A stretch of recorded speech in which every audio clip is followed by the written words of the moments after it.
आज मैं एक ऐसे वीर की जीवन गाथा सुनाने चल रहा हूँ जो बहुत छोटी सी उम्र में बूढ़े बच्चे नौजवान देसी विदेशी सभी के दिलों में बस गया। मात्र 23 साल की उम्र में अंग्रेज़ों को उनकी औकात याद दिला दी, दिखा दिया कि एक भारतीय के खून में कितनी आग होती है, जो चाहे तो पूरी दुनिया को हिला सकता है। जो बचपन में ही अंग्रेज़ों को मार भगाने के लिए बंदूकें बो रहा था, जिसका नाम था भगत सिंह। लेकिन दोस्तों, आगे बढ़ने से पहले मैं कहना चाहूँगा कि आप बहुत सी वीडियो लाइक करते हैं, लेकिन इस वीडियो में कुछ अलग ख़ास है, जो अपनी मातृभूमि के लिए अपने आप को कुर्बान कर दिया। तो प्लीज़ वीडियो को लाइक कर दें और चैनल को सब्सक्राइब कर लें, ताकि ऐसी तमाम वीडियो आप तक सबसे पहले पहुँचे। भारत के सबसे महान स्वतंत्रता संग्राम सेनानी शहीद भगत सिंह भारत देश की महान विभूति हैं। मात्र 23 साल की उम्र में उन्होंने अपने देश के लिए अपने प्राण न्यौछावर कर दिए। भगत सिंह सिख परिवार में जन्मे थे। बचपन से ही उन्होंने अपने आसपास अंग्रेज़ों को भारतीयों पर अत्याचार करते हुए देखा था, जिससे कम उम्र में ही देश के लिए कुछ कर गुजरने की बात उनके मन में बैठ चुकी थी। उनका सोचना था कि देश के नौजवान देश की काया पलट सकते हैं। इसलिए उन्होंने सभी नौजवानों को एक नई दिशा दिखाने की कोशिश की। भगत सिंह का जन्म, परिवार एवं आरंभिक जीवन। भगत सिंह का जन्म सिख परिवार में हुआ था। उनके जन्म के समय उनके पिता किशन सिंह जेल में थे। भगत सिंह ने अपने बचपन से ही अपने घर वालों में देशभक्ति देखी थी। इनके चाचा अजीत सिंह बहुत बड़े स्वतंत्रता संग्राम सेनानी थे, जिन्होंने भारतीय देशभक्ति एसोसिएशन भी बनाई थी, जिसमें उनके साथ सैयद हैदर रजा थे। अजीत सिंह के खिलाफ 22 मुकदमे दर्ज थे, जिससे बचने के लिए उन्हें ईरान जाना पड़ा। भगत के पिता ने उनका दाखिला दयानंद एग्लो वैदिक हाई स्कूल में कराया था। भगत सिंह क्रांतिकारी।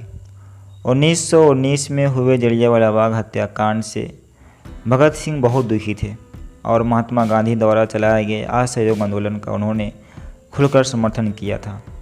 भगत सिंह खुलेआम अंग्रेज़ों को ललकारा करते थे और गांधी जी के कहे अनुसार ब्रिटिश बुक्स को जला दिया करते थे।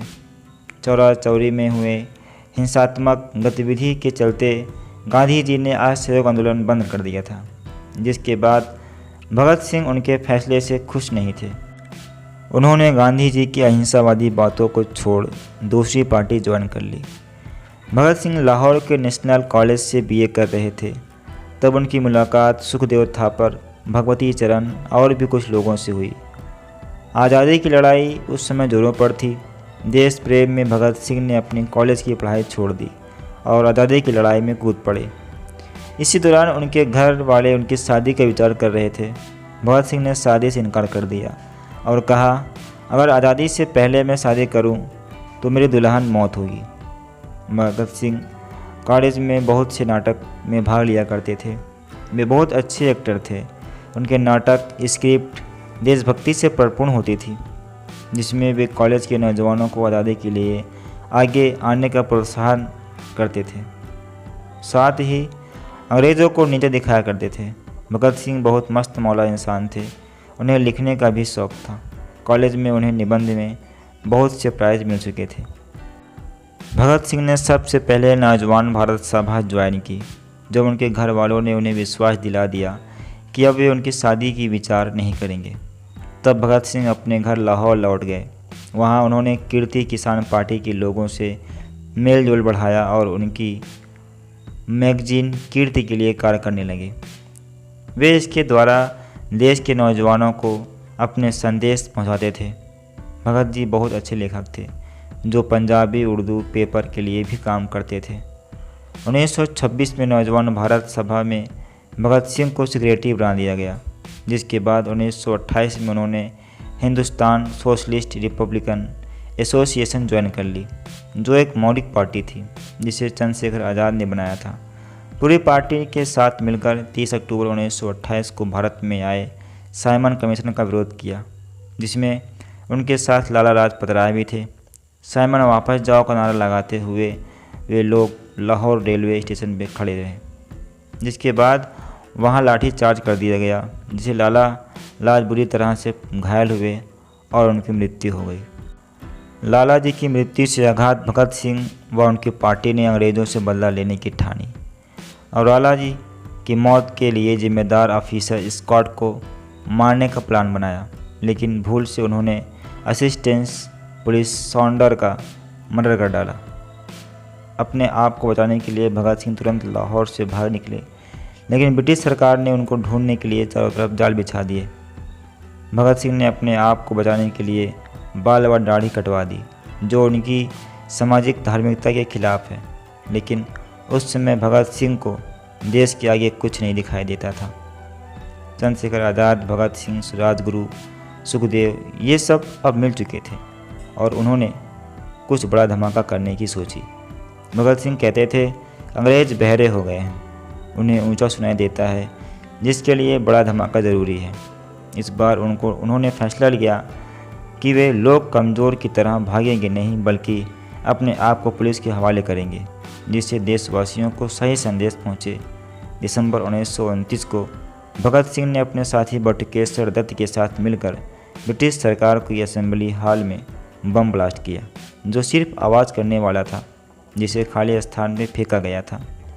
जिसके साथ ही उन्होंने इनकलाब जिंदाबाद के नारे लगाए और पर्चे बांटे। इसके बाद दोनों ने अपने आप को गिरफ्तार करवाया। भगत सिंह की फांसी।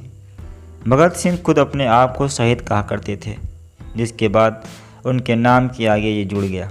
भगत सिंह, शिवराम, राजगुरु व सुखदेव पर मुकदमा चला, जिसके बाद उन्हें फांसी की सज़ा सुनाई गई। कोर्ट में भी तीनों इनकलाब जिंदाबाद का नारा लगाते रहे। भगत सिंह ने जेल से रहकर भी बहुत यातनाएं सही। उस समय भारतीय कैदियों के लिए अच्छा व्यवहार नहीं किया जाता था, उन्हें न अच्छा खाना मिलता न कपड़ा। कैदियों की स्थिति को सुधार लाने के लिए भगत सिंह ने जेल के अंदर भी आंदोलन कर डाला। उन्होंने अपनी मांग पूरी करवाने के लिए कई दिनों तक न पानी पिया न खाना खाया। अंग्रेज़ पुलिस उन्हें बहुत सताया करती थी, तरह तरह की यातनाएं देती थी, जिससे भगत सिंह परेशान होकर हार जाए, लेकिन उन्होंने अंत तक हार नहीं मानी। 23 मार्च 1931 को भगत सिंह, राजगुरु, सुखदेव को फांसी दे दी गई। कहते हैं तीनों की फांसी की तारीख 24 मार्च थी, लेकिन उस समय पूरे देश में उनकी रिहाई के लिए प्रदर्शन हो रहे थे, जिसके चलते ब्रिटिश सरकार को डर था कि कहीं फैसला बदल न जाए, जिससे उन लोगों ने 23 व 24 की मध्य रात्रि में ही तीनों को फांसी दे दी और अंतिम संस्कार तक कर डाला। शहीद दिवस। भगत सिंह के बलिदान को व्यर्थ न जाने देने के कारण हर साल उनकी मृत्यु तिथि को शहीद दिवस के रूप में मनाया जाता है। इन दिन उन्हें देश के सभी लोग श्रद्धांजलि देते हैं।